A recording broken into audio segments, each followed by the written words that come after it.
Welcome to the Craft to Career podcast with Elizabeth Chappell, where every week we dive into how you can turn your craft into a successful career. Get ready to have the career you've always dreamed of.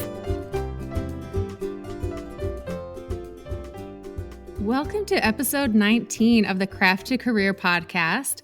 I'm really excited to introduce Sarah Ruiz. She is our guest this week.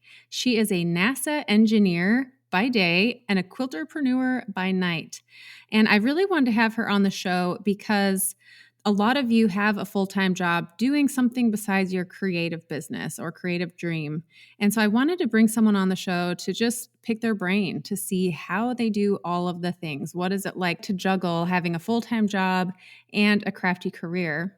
But before we jump in and I introduce you to Sarah, I'm going to read this week's review, and it comes from Great Heron Thread Company. So on Instagram, it's at Great Heron Thread Co.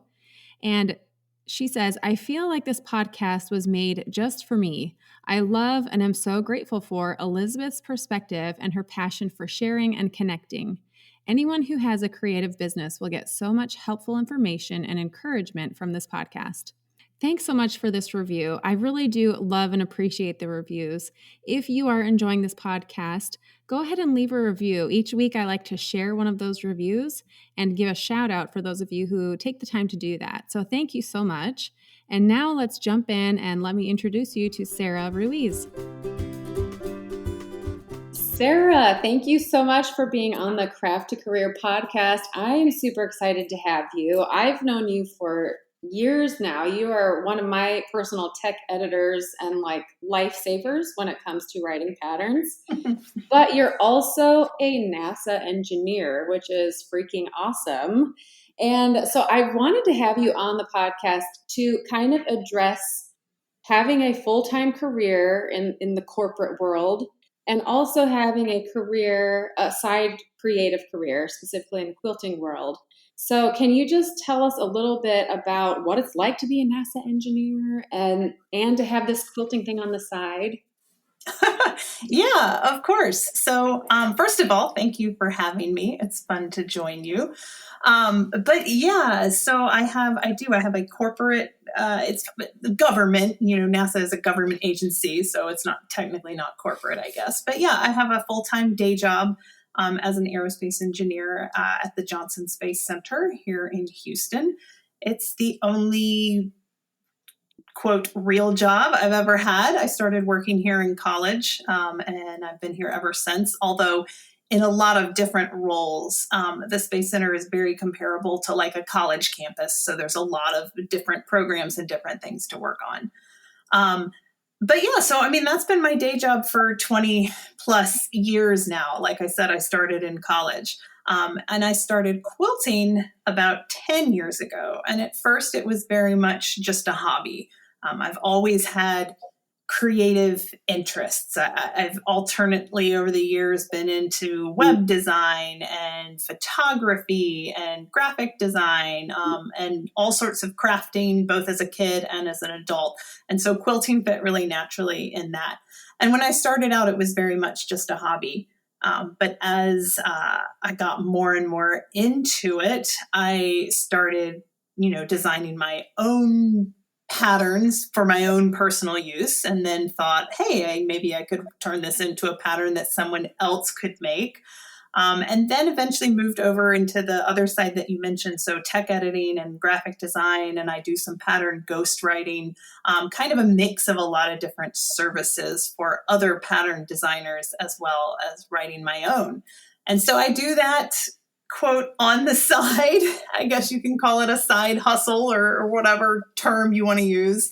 I kind of personally hate that side hustle term, but it is what it is. So I have my day job, and then I do my quilting around that and around my family as well. So nights and weekends, pretty much. So I am curious. I have tried to picture what a day looks like for you, because I don't know how you do it all. So how do you do it all? So my stock answer for that is pretty much that I watch very little TV and I don't sleep nearly as much as I should, which is funny, but also somewhat true. But really, I'm an active person. I'm very much like, I think my mom is in that way. I always like to be doing something. I don't sit still very often. And so it fits in well. Before quilting, there were other things that I always did to fill my time. And so quilting has kind of slotted into that spot. So, my kids are still young. They go to bed fairly early. And so I usually have an hour or two in the evenings. And then I have time on weekends as well. I also I have flexible hours. I have a standard schedule, but I do have flexible work hours. In particular, we have the option to work what they call a 980, where you get your 80 hours for the 2-week pay period in 9 days. And so essentially what that means is I have every other Friday, usually as a free day where I've already, put in my time. And my kids are in school or at daycare. And so I have, at least one day every couple weeks that's usually just my day. And so I do a lot of my quilting stuff on that day as well. So do you ever sit back and watch Netflix or something? Not very often. I really don't. When you treat yourself, when you think of I need a break, what does a break look like for you? Probably either going to bed early or reading a book, going for a walk or a run, something like that. I do watch a little bit of TV. My husband and I will watch something together. I'm a baseball fan, so I watch the Astros when I can, or at least have the Astros game on in the background sometimes. So I do watch a little TV, but not much. Yeah. Okay. With people that you work with, these engineer minds, is there a lot of crossover with how artistic, the fact I didn't know that you did graphic design, photography. Is it common to see people who have this mesh of the left and the right brain like that? I think it is somewhat common, although you don't always hear about it. It's been interesting over the years with people that I work with who one day I'll be talking to them after working with them for months or years, and it turns out that they're a great, artist. There's a guy I'm thinking of that I had been working with for years, and I had no idea that he does these amazing pencil drawings. He could probably be an artist if he wanted to instead of an engineer. But he just does it as a hobby. And so I think there's a lot of people that have a little bit of both. There's also, to be fair, a lot of people that are kind of your stereotypical engineers. But I do think there's a lot of people that have other creative interests. Engineering is a lot about thought process and problem solving and tackling challenges. And there's definitely parallels between that and what a lot of us who do more creative activities do as well. And so, I do think it meshes pretty well. Yeah. It is interesting. Anyhow, but I am appreciative of people like you where math comes I would say it comes easy for you. Am I right? It does. And quilt math especially. I know there are plenty of quilters that get intimidated by the math, but for better or for worse, when you've had multiple years of engineering college education, the math in quilting is fairly straightforward. It's mostly addition, subtraction, some geometry. And so somebody with the math background that I have is not going to be too troubled by it. And I really enjoy that aspect of it. That's what I think enticed me into coming up with some of my own patterns in the first place, was the fun of figuring out the puzzle of, I want to make it look like this. How do I put it together? How big do the pieces need to be? How many pieces do I need to cut? Oh, I have to add seam allowance. Oh, how much fabric do I need? All those things are really, that's almost the most fun part of quilting, is all the planning ahead of time before I even start to sew.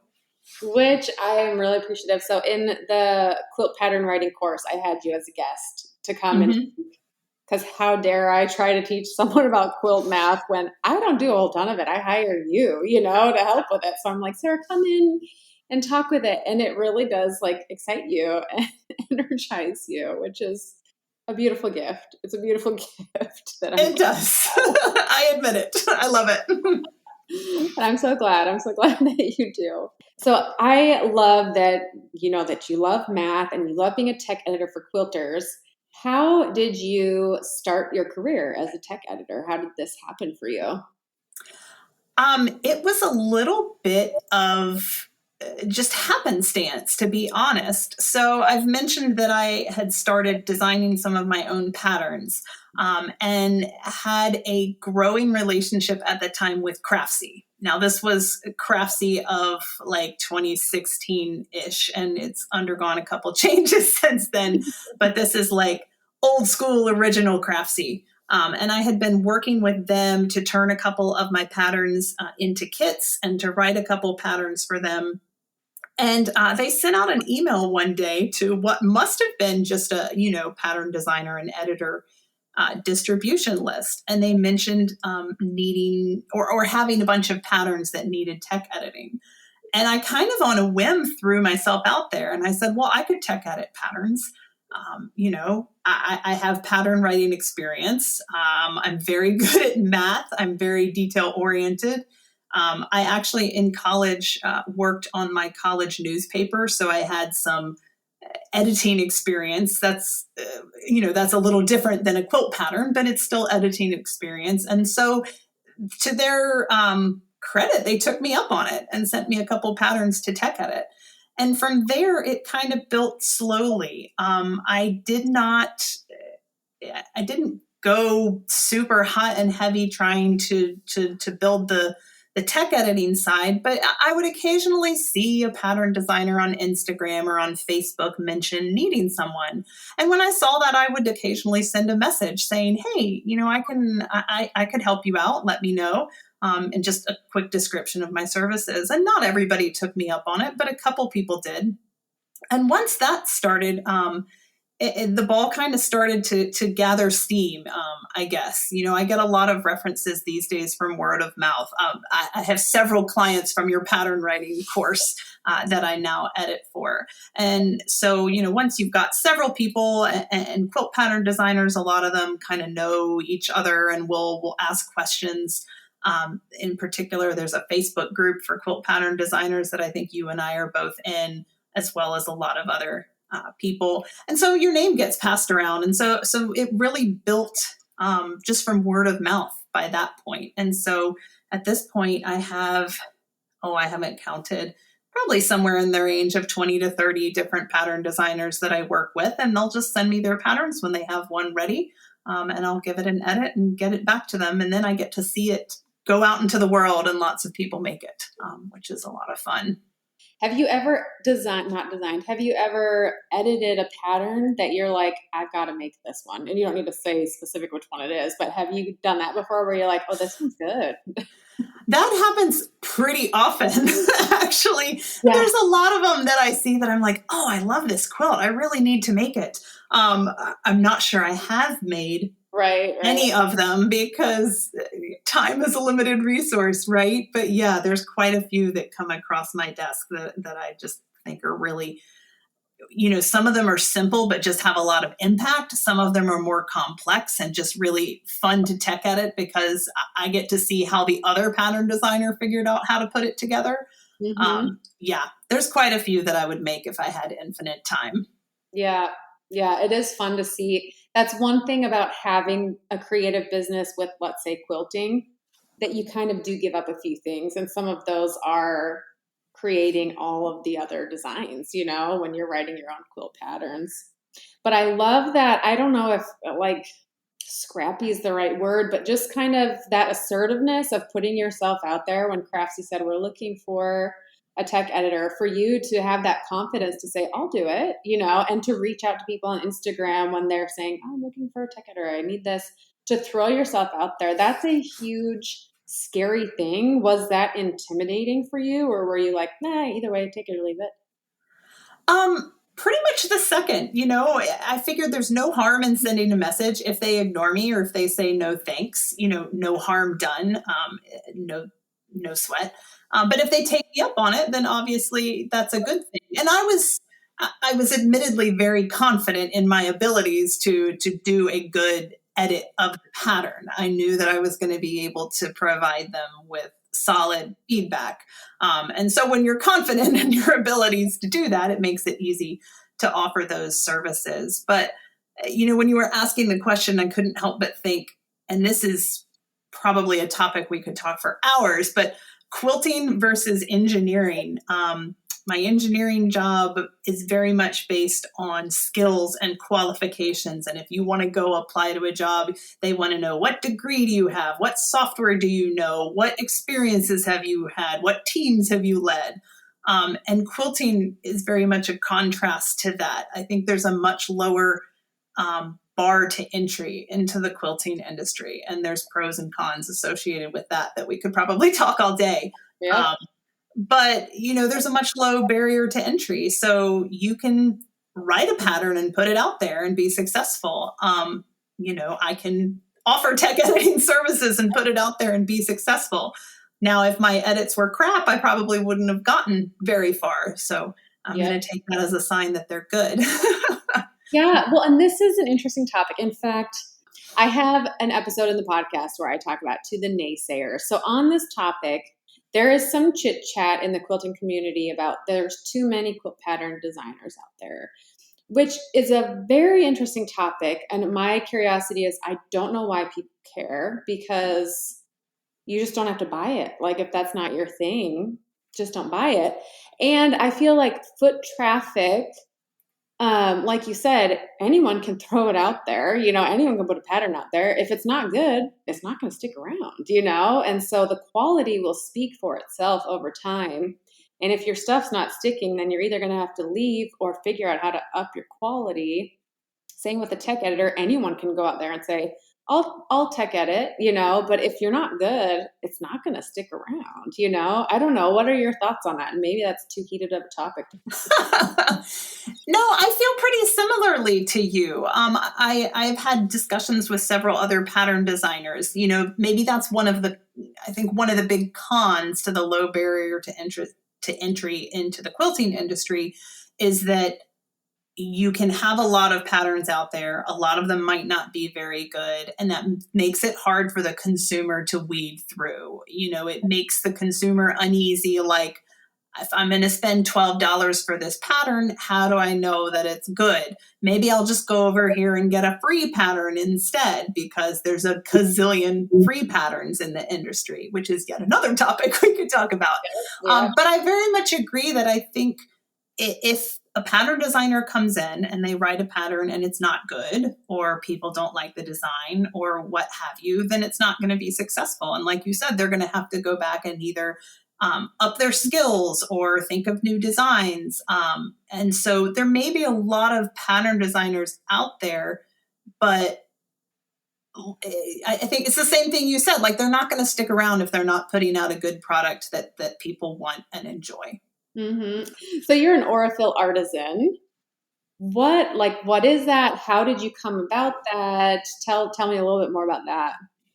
Okay, yeah, I am an Aurifil artisan. I became part of that program last year in 2020 and continued it into this year. So this is a program that Aurifil Thread runs. There's a lot of companies within the sewing industry and quilting industry that have these same kind of ambassador programs. And so I had used Aurifil Thread for many years already. And had seen this program, had seen some of my friends work in this program, and decided it would be something fun for me to try. I had never had any relationships with any companies, had never done any of those ambassador type programs before. And so I applied. And to be totally honest, I had applied a couple times and been turned down before last year. And so I applied again. I almost didn't even apply in 2020 because I said, I get turned down again. So there's a lesson learned for everyone to just keep trying. But yeah, I was selected for this program. It's pretty casual and easygoing. We work together. They provide me with great thread, and I use that awesome thread to make projects. They have challenges that they ask us to do over the course of the year. And then I use the thread for all of my personal projects as well. it's been a really fun way for me to push my boundaries with quilting. Before this, I had pretty much just used their 50 weight all the time, which is the standard piecing thread. But over the last year and a half, I've gotten to experiment with a lot of different weights. They have, 40 weight, 28 weight, 12 weight, heavier weight. I've started doing some hand quilting in the last year, and the 12 weight is really great for that. And then on the flip side, they have a really thin one, an 80 weight thread that I've been using for hand applique lately, and that's really fun too. So it's been a good way for me to experiment, try some new projects, and also get to continue using the thread that I already liked. And then on the flip side, Oracle gets to use the projects that I make for their marketing purposes. And so it's kind of a relationship that benefits both of us. And it's been fun to work with them so far. Yeah. So that was much more of like a passion thing. That was not a career, like, this would be really great for my career to work with them. It was like, this is something that would be so fun to be a part of. I mean, I guess it was a little bit of both. Like, yes, I thought this is going to be really fun to do. I've enjoyed what I've seen the Oracle artisans in the past do, and I think I would fit in well with the group. And then, of course, there's a little bit of a business decision there as well. They're using my projects to market their thread, but that also kind of increases my reach. Not for things like tech editing that we've talked about, but I do design and write my own patterns. And so it gets those out into a wider audience as well. So it's kind of marketing on both sides for them and for me. Yeah. So how successful has your quilt pattern writing been? I am so intrigued. Like, is there ever a part of you that would leave NASA engineer, which I'm like, no way, you can't do that. But I don't know. Would you want to do that? So I was just on vacation with my family last week, and my sister says, "So are you going to go be a quilter now?" It's a valid question. I mean, let's be totally honest. An engineer's salary is quite a bit higher than I think most people in the quilt industry probably make. And so that's a consideration. But it is something that I think about. I've been at NASA for a long time. Maybe at some point I will decide to take on a second career. And I think the combination of the type of things I do right now between pattern writing and tech editing and design services could lend itself pretty well to that, particularly if I had more hours to do it. So it's something that I think about it. I have zero plans to make any changes immediately, but maybe down the road, we'll see. Mm-hmm. Well, as your demand goes up, you can raise your prices, and then it becomes a bigger option, I guess, for you. That is true. I recently raised my tech editing rate for the first time, and I was a little nervous about how that would go. And it's gone very well. No one complained, and several people said, "Oh, great, that sounds fine." So I'll take that as a good sign. I am curious you have a quilt pattern. I don't know, every year it seems like you submit to QuiltCon. Am I right? Like, you have things that are there. I do. I've submitted to QuiltCon for the last, 4 years. I think the first time I submitted was 2018. So yeah, I do. I submit to QuiltCon every year. I have submitted to a couple other shows along the way as well, but QuiltCon is the primary one as the prime modern quilting show. But that's also a goal of mine. I have a goal to have at least a couple quilts that are good, solid QuiltCon contenders every year. And yeah, I've been fortunate to have at least one piece juried in each of the last 4 years. So hopefully that streak will continue next year in Phoenix. Yeah.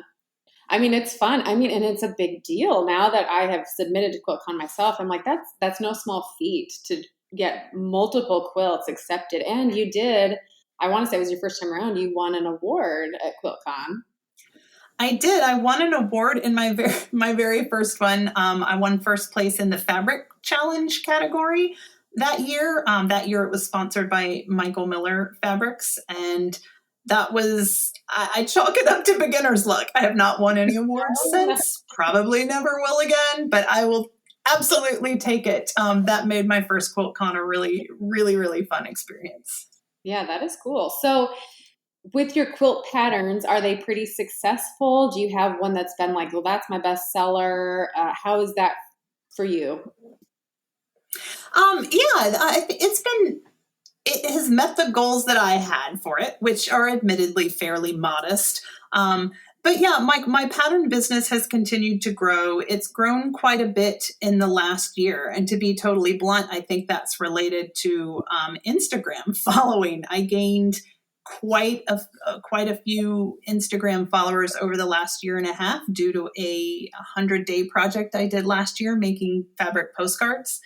And so, a little bit larger audience does translate into a little more sales. But I do have some patterns that are more popular than others. By far, the best seller at the moment is my Modular maze pattern, which was first published as part of your Quilters Candy membership. Mm-hmm. And then it has gone on to sell a lot of copies. I've made the quilt a couple times in vastly different colorways. And so I think that has helped people see the different options, the different things that they can do with the quilt. And so that's definitely my best seller at the moment. The latest version of it is actually going to be in the International Quilt Festival this fall. Awesome. So that's exciting. Yeah, that's it's a stunning. I'm going to put a note to put a link to that in the show notes because it's a beautiful, cool design. One that when I look at it, I'm like, hold on, how does one do that? So I'm going to, if people are wanting to see that, they can go to the show notes and see that quilt pattern there. So one thing that I do really like and actually encourage other people to kind of think about is, one, look at what you're good at. You're very confident with your math and your editing skills. You've had, in college, you were editing a newspaper. So people who maybe love Pinterest or they love Instagram or they love whatever it might be, to find ways to make that a business. Like, I don't know about you. Would you ever hire someone? Let's play this game. If you were to hire someone to help you in the quilting realm, what would you be looking for? The first thing that comes to mind for me is photography. I mentioned that, I was into photography at one point in the past, but I am still very far from a professional photographer. I can take decent pictures of my quilts, but I know they could be better. They could be a lot better styled. I often don't take the time to even, go find a nice location or anything like that. And so photography would be a huge thing that I would love to have some help with. And I know that's out there. It's just something I would need to go find. Playing that game more, what would be appealing to you with a quilt photography? Like, what would you want? The ideal, like, if it looked like this, I would hire them, I don't know if I have that specific of a vision, but the type of images I would be looking for would be the ones that I could use in a pattern. Like a really nice cover shot of, flat shot of the quilt for the front, some sort of nice styled shot to put on the back cover, those kinds of things. And then, a good solid flat shot that I could use for, show entries as well when I'm doing that. And then just some fun images to use on social media, which is such a big part of marketing for quilts and for patterns these days. Yeah. And photography can do so much. Like, I've seen a quilt that is like ho-hum, and then there's a good photograph of it, and it's like boom, boom, boom. People want that because of the photograph. Like, it really is. So that's an interesting thing. Yeah. Quilting is such a visual medium, and these days, particularly within the modern quilting world, social media plays so heavily into that. And if you don't have a good Instagram picture, people aren't going to want it. It's true. It's true. Which your photos of your postcards are really good. Like, do you feel more confident about your postcard photos? Yeah, those were fun. So for anybody that hasn't seen them, it's literally just me holding it up against the blue wall of my sewing room. Postcards are so small, and so that made it really easy. And once I found something I liked, it was easy to do it consistently every time. And so that played a big part of that project as well, was those pictures all looked the same. So if you saw it scrolling on your Instagram, you would see like a square against a blue wall and immediately go, oh, it's one of Sarah's postcards. Let me go look at it. Bigger quilts present a much bigger problem. Yes. Okay, but that's huge with branding. Like what you touched on there is gold. So for people to be able to look at a photo and recognize it with you, and if people can do that with a quilt, and you said it's harder with a quilt, but if you can get your design down to a point where people can look at a quilt and say, oh, that's so-and-so's, that's really valuable for a business and for a brand to be able to make a picture so noticeable, which I am curious if you had to analyze why you think the 100-day project of the pattern of the postcards was successful. I'm curious because I have my thoughts of why it was successful, but I want to know from you, like it grew your Instagram account. Why was it so popular? So I would love to hear your thoughts, but yes, I have some thoughts as well. Number one, I think it was very fortuitous timing. I started this particular project just a couple weeks into COVID. So like first week of April 2020, when everything was still up in the air and nobody knew what was going on and everybody was like, oh my God, I have to stay at home. And so it was just really good timing. It was a fun little bite-sized project that I could do every day. And then I think other people really enjoyed the idea of both the small project and the idea that I was actually putting these in the mail and sending them to people. Everybody loves to get mail. Plus, this was a time when we weren't seeing anybody in person, so mail was even more fun. And then I think the fact that they were small finished pieces every day, and so each one was a little bit different. I think there was an element of just people wanting to see what I came up with for that day. And so I think that's the reason that it became so successful. And I like I mentioned earlier, I gained a ton of new Instagram followers from it. Several of them have turned into people I correspond with pretty regularly, so I've made friends out of it. I've sent postcards all around the world, which is really personally fulfilling for me. It's led to me doing some teaching and lecturing, as guilds have asked me to come talk about not only my postcards, but also my quilting in general. And so I had zero idea that any of that was going to come from it when I started.